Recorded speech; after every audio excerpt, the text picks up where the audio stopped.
today we will be starting with continue with the types of bonds only. In that we will be understanding foreign currency convertible bonds. Foreign currency convertible bonds. FCCB. Okay, what is a foreign currency convertible bonds that we will be discussing today? Okay,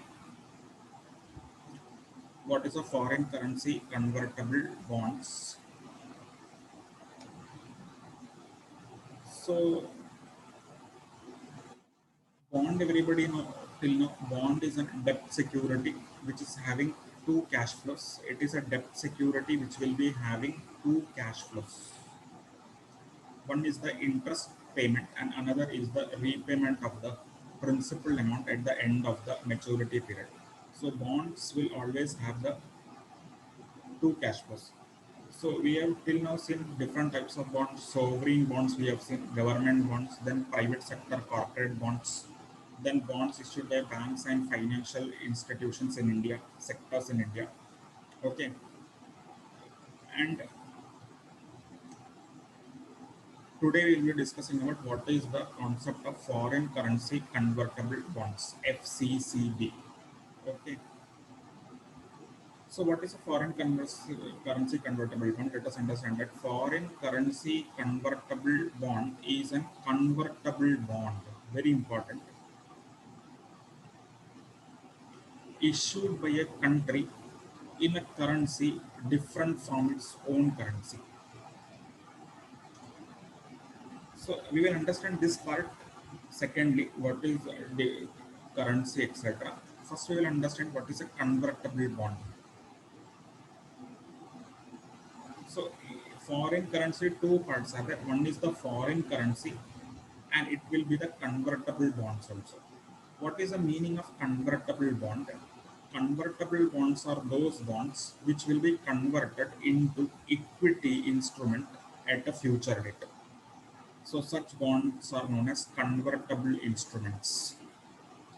So convertible bond or convertible debenture means a bond or debenture which will be converted into equity share. Okay. So it will be having an option to convert into equity share.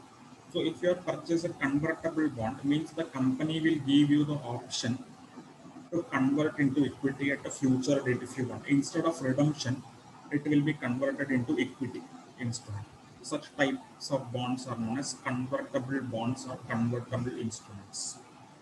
Okay, and if it is issued by a country in a currency different from its own currency, then it will become a foreign currency convertible bond. Okay, for example, Reliance Industry is issuing bonds in dollars. So because Reliance Industry is an India's currency is rupees. So if it is issuing a bond in a currency different from its own currency, it is issuing in foreign currency, it will become a foreign currency bond. And if it is convertible, it will be known as foreign currency convertible bonds. Okay, so here two different things are there. One is the convertible bond. Convertible bond means those bonds which will be converted into equity share, which will have the option to convert into equity shares at a later date. And if it is issued in a different currency, it will be known as foreign currency convertible bonds. Okay, a company can raise funds in from foreign currency by this instrument. Okay, it can raise the finance outside India by issuing the foreign currency convertible bonds. Since this is a convertible bond, it will be having features of both debt instrument and it will be having equity instrument characteristics also. Okay. Till the time it is bond, it will be like debt instruments. Okay, it will pay interest, etc. And at a later date, you can get it converted into equity instrument. Since that way, it will be having a feature of equity instruments also. So, like bonds, it will pay regular interest. Okay, and on maturity, principal payment will be there, or you can get the option to convert the bond into the stock, means shares. Okay, it will be option only at the option of the investors. That's why these types of bonds which can be converted at the option of the investor are known as convertible bonds. And if it is issued in foreign currency, it will become foreign currency convertible bonds. For example, if any company in India is issuing bonds in dollars, it will be foreign currency bond.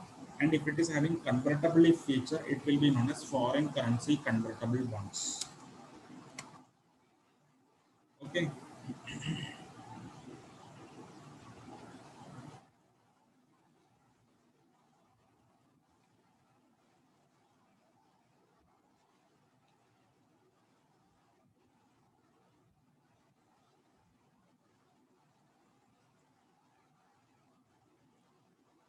Now, one more type of bonds we can understand, that is euro bonds. What are euro bonds? See, euro bonds are bonds which are denominated in the currencies other than that of the country in which their bonds are sold. Okay, euro bonds are what? Which are denominated in the currencies other than that of the country in which the bonds are sold. Okay, suppose in UK you are issuing dollar bonds, it will be known as euro bonds. Why? Because UK's currency is pounds, no? GBP pounds. And if it is, but bonds are issued in dollars, which is the currency of USA. Such type of bonds will be known as euro bonds. Means bonds are denominated in a currency other than the currency of the country in which they are sold. In India, if dollar bonds are issued, it will become euro bonds because India's currency is rupees. And if bonds are issued in US dollars, that bonds will be known as euro bonds because such bonds are issued in different currency other than the home currency. Okay, so such type of bonds are known as euro bonds. Means country's currency will be different and bonds currency will be different. Such type of bonds will become euro bonds. Okay, euro convertible bond means simple. Convertible bond, we know what is a convertible bond. It is a bond that is a debt instrument which is having the option to convert into equity shares. Okay, so convertible bond means what?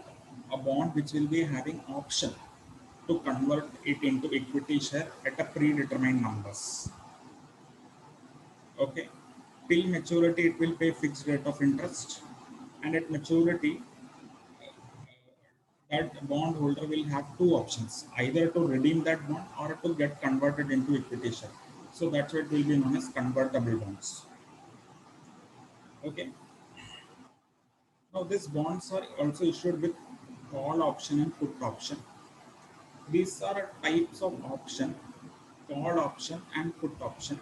This we will understand when we will do the derivatives topic. Okay. So what is a call option and what is a put option?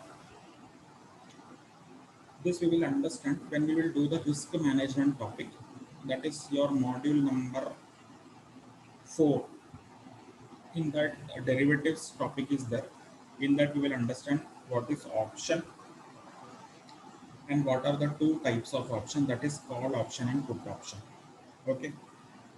So for till now you understand that convertible bond means a bond which will give an option to the bond holders to convert it into equity share at a predetermined date, at a future date. So there are two types of option. One can be call option and one can be put option.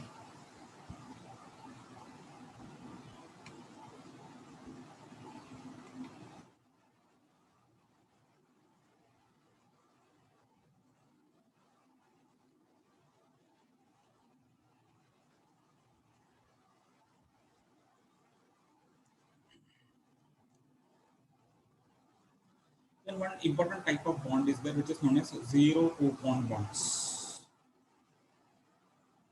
Zero coupon bonds, ZCB.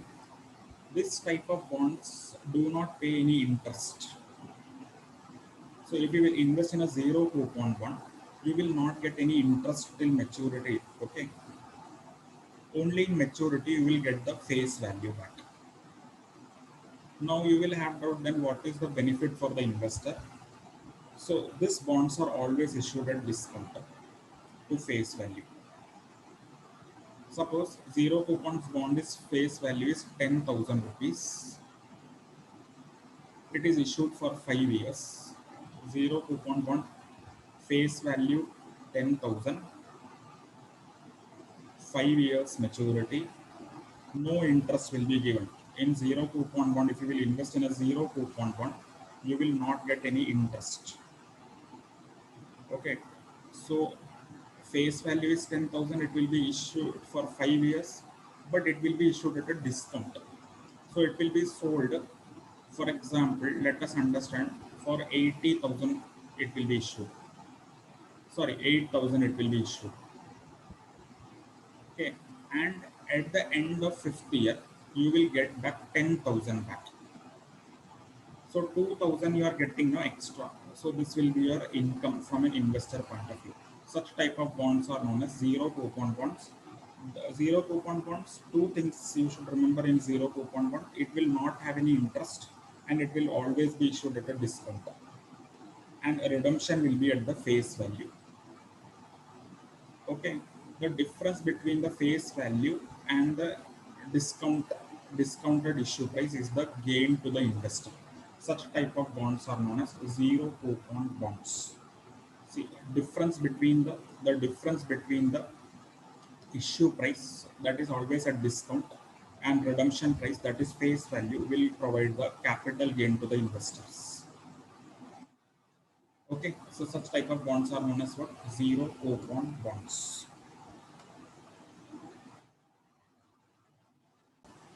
Now we will understand what is an offshore banking unit.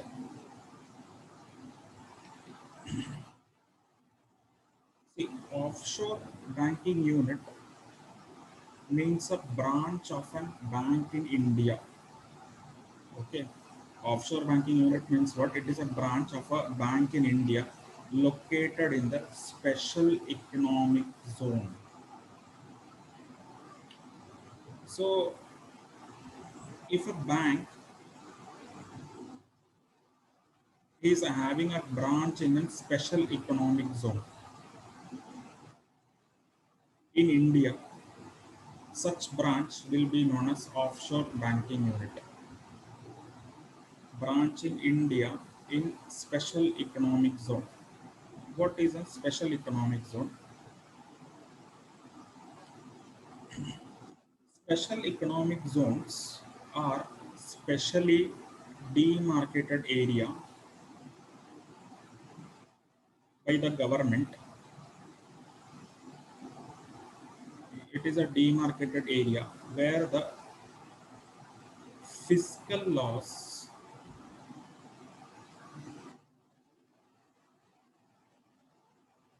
are liberal.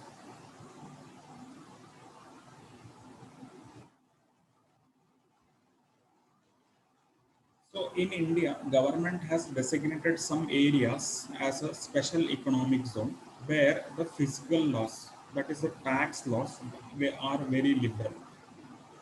Okay, there will be various concession given to the business located in special economic zone. Such areas are known as special economic zones. Okay, so if any bank is having a branch in special economic zone in India, it will be known as offshore banking unit, and it should have a authorization under the Banking Regulation Act 1949. Okay, if these two conditions are satisfied, that branch will become an offshore banking unit. What are the two things? One is the branch should be located in a special economic zone in India, and it should have a authorization under the Banking Regulation Act 1949. What is special economic zone? That we have understood. They are the separate areas in India only where the tax laws, export import regulation, etc. are very liberal. Okay, they are not very strict. So especially special economic zones are formed, you can say, to encourage growth in the country. Okay. So if you are having a unit in special economic zone, you will be eligible for various concessions given by government of India. So such areas are known as special economic zones. See, in this slide it is given a special economic zone is an area in which the business and trade laws are different from rest of the country. No, don't get confused. Special economic zone will be in India only. It is an area in India only. Okay, but it is a specially demarcated area where the business and trade laws are different from the rest of the country. Means you will be getting various concessions, etc. if your business unit is located in such area. Okay. Additionally, companies may be offered tax holidays. Tax holidays means incentives, benefits, where upon establishing themselves in a zone, they are granted a lower taxation. Okay, if you are having a unit in SCZ for some years, you will be getting a lower taxation benefit. Okay, now the creation, what is the main motive for creating special economic zone? It is to attract foreign direct investment. So unless and until you give some benefits, uh, why foreigners will be motivated to invest in India? You should give some benefit to them. No? So special economic zone, you can say one of the motive to create a special economic zone was to attract the foreign direct investment. In Mumbai, there is a special economic zone. Yes, in Mumbai, there is a special economic zone, which is known as a Santa Cruz Electronics Export Processing Zone, which is known as a SEEPS. This is a special economic zone in Mumbai, India. Okay, it is situated in Andheri East. So this area, SEEPS, is a special economic zone. Here, whatever business units will be there, no, in this area. Okay, area will be there, which will be decided by government. So any business units located in this area will be eligible for the concessions given by government of India. So such areas are known as a special economic zone. And if any bank is situated in this special economic zone, suppose if any bank is situated in this SEEPS area, it will become an offshore banking unit. Okay. For fiscal law purpose, it will be treated as an outside India. Very interesting. For tax laws, export import purpose, it will be treated as an this region is treated as an outside India, not for other purpose. Okay, only for fiscal purpose, trade purpose, etc. Okay, so in Mumbai itself, there is a special economic zone which is known as the Santa Cruz Electronics Export Processing Zone. In short, you can call it as a SEEPS, which is situated in Andheri East, Mumbai, India.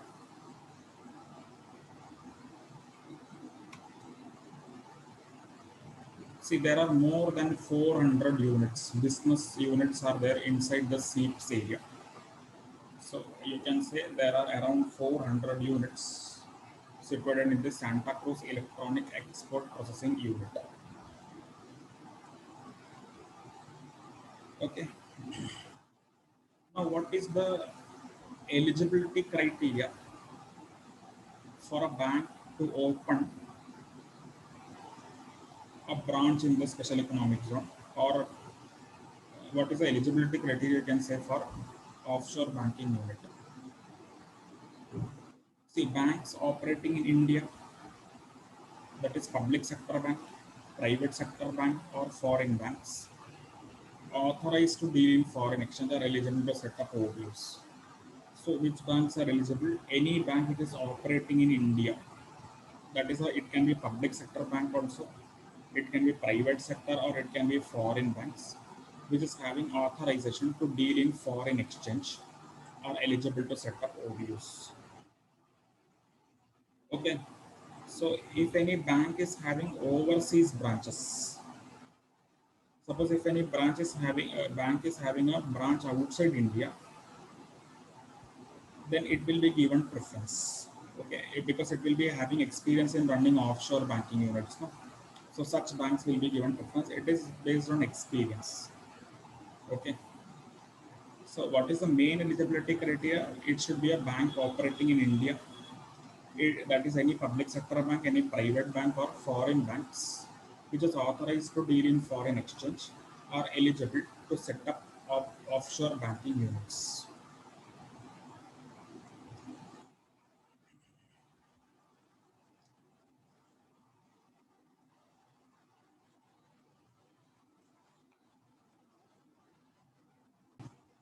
So for today, we will stop here only.